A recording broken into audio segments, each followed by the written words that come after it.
Je dois admettre que lorsqu'il s'agit de l'élite, des opérations apparentes qu'elle construit et de sa capacité à échapper aux poursuites, je suis impressionné.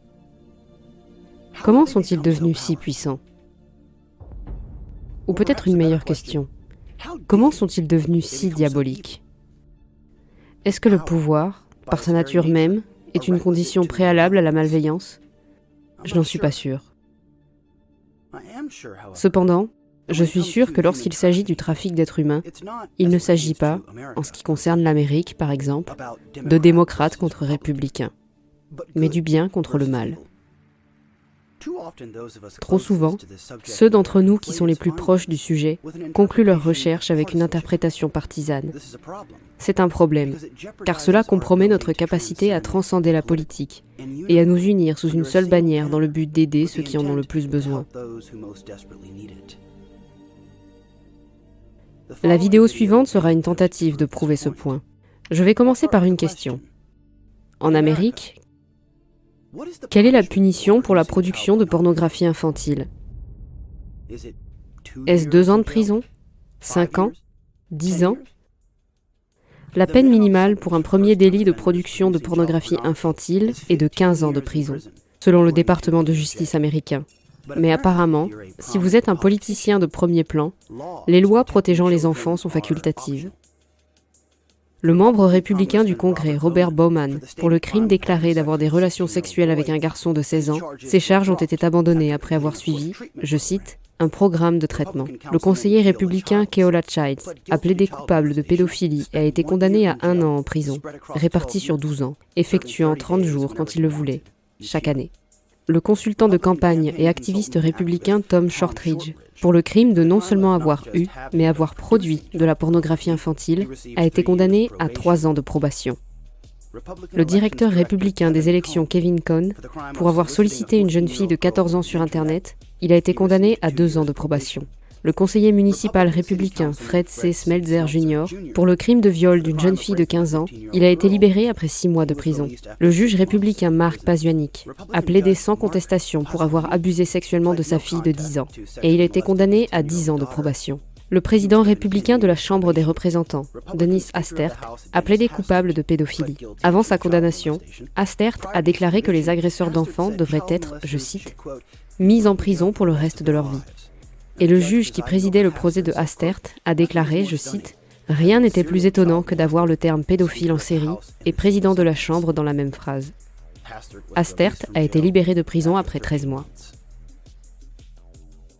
Le représentant républicain Jim Knobloch, sa fille a affirmé qu'il l'avait agressée entre l'âge de 9 et 21 ans. Il a donné sa démission et il n'y a pas eu d'autres conséquences. Le député démocrate Fred Richmond, pour le crime de sollicitation sexuelle d'un garçon de 16 ans. Il n'a jamais été inculpé. Et après avoir dit qu'il était désolé, il a été réélu. Le gouverneur démocrate Neil Goldschmidt a admis avoir violé une fille de 13 ans et les charges ont été abandonnées.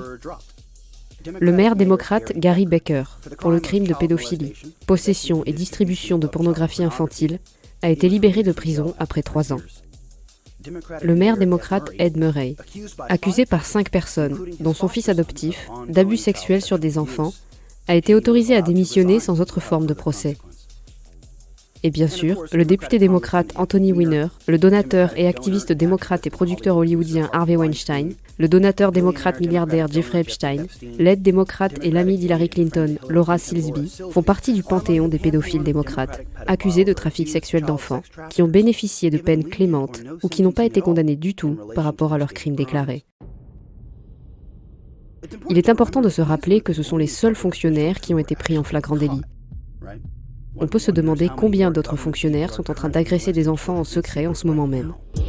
Fresh allegations that TV icon Sir Jimmy Savile abused young girls during his career In a statement, the BBC said it conducted extensive searches of its files to establish whether there is any record of misconduct.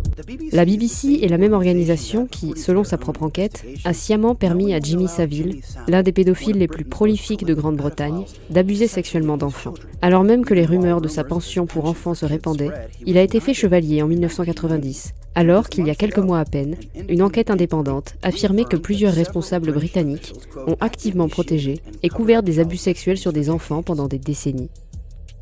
Voici quelques-uns des noms et professions de ceux qui présentent des preuves de participation ou de sympathie à la pédophilie au sein de l'establishment britannique. Sir Peter Morrison, ancien secrétaire privé de Margaret Thatcher. Le Daily Telegraph a rapporté des allégations selon lesquelles Morrison aurait violé un garçon de 14 ans dans la maison d'hôte Elm à Londres. L'ancien assistant social pour enfants Peter Wrighton, qui a été autorisé à continuer à travailler après avoir été accusé d'agresser sexuellement les enfants, a établi ce que la police métropolitaine a décrit comme, je cite, un réseau pédophile. L'ancien Premier ministre, Sir Edward Heath, homme politique conservateur, a été accusé de viol et, je cite, d'attentat à la pudeur sur 5 garçons. Sir Cyril Smith, ancien député, a abusé de plusieurs enfants pour, je cite, un amusement pervers.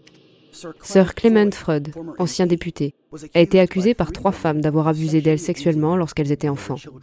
L'écrivain britannique Tom O'Carroll, fondateur de Paedophile Information Exchange, ou PI, un groupe de défense de la pédophilie financé par la Grande-Bretagne, cherchant à abolir l'âge du consentement.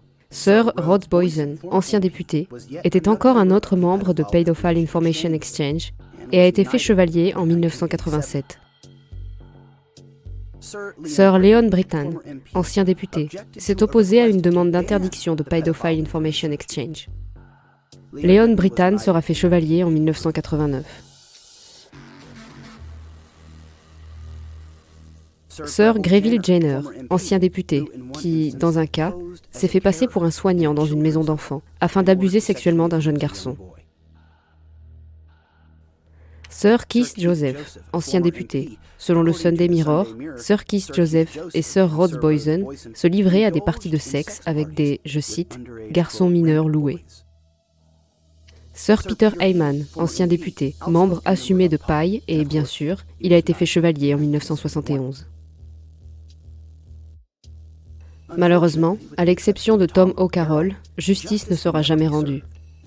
Car les allégations contre ces hauts membres du Parlement britannique n'ont été rendues publiques que récemment, et tous les accusés sont maintenant morts.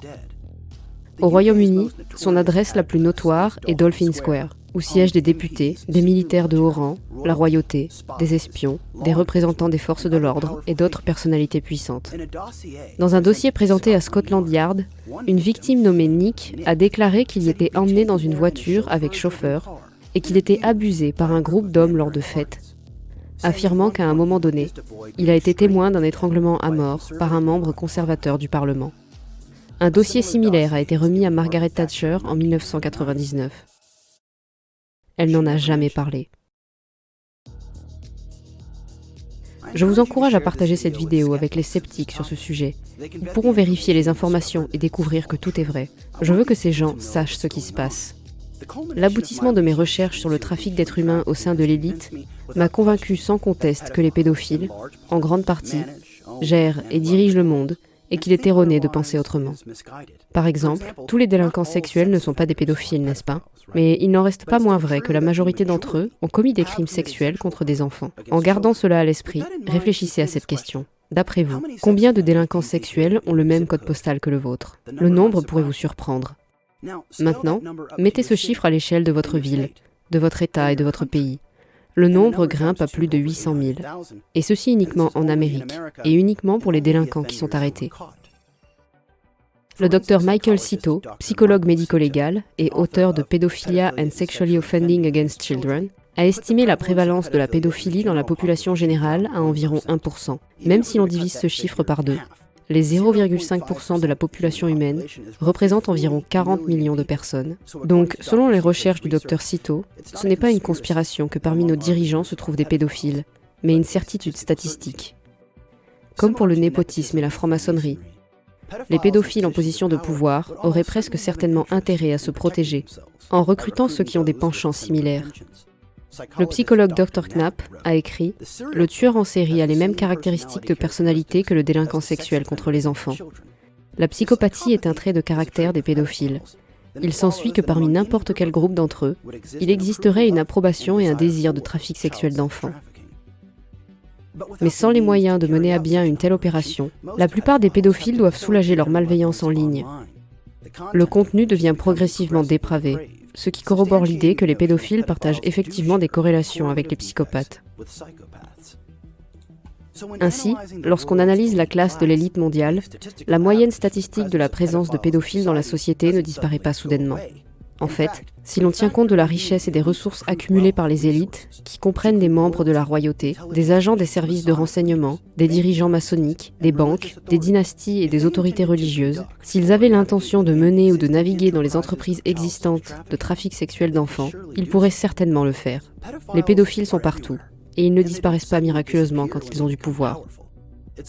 C'est à nous de veiller à ce que les pédophiles restent à tout prix éloignés des enfants. C'est pourquoi il est si contrariant que nous vivions dans une culture qui accorde aux politiciens une tape sur les doigts, voire aucune sanction, lorsque leur dépravation est révélée au monde. Cela doit changer. Si cela ne tenait qu'à moi, les pédophiles ne devraient jamais être autorisés à réintégrer la société civilisée. Mais ça ne dépend pas de moi. Au lieu de cela, je fais partie d'un pays dont le leader continue à mettre à nu son penchant apparent pour les petits-enfants. Je ne suis pas sûre de ce que l'on peut faire à ce sujet. Je veux dire, que peut-on faire ? Je ne sais pas. Mais je ne vais pas cesser de les poursuivre dans l'espoir qu'un jour, justice sera faite. So you said you went to break up the relationship and yet you stayed at that New York mansion several days. I'm wondering how long... But I was doing a number of other things while I was there. But you were staying at the house of a convicted sex offender.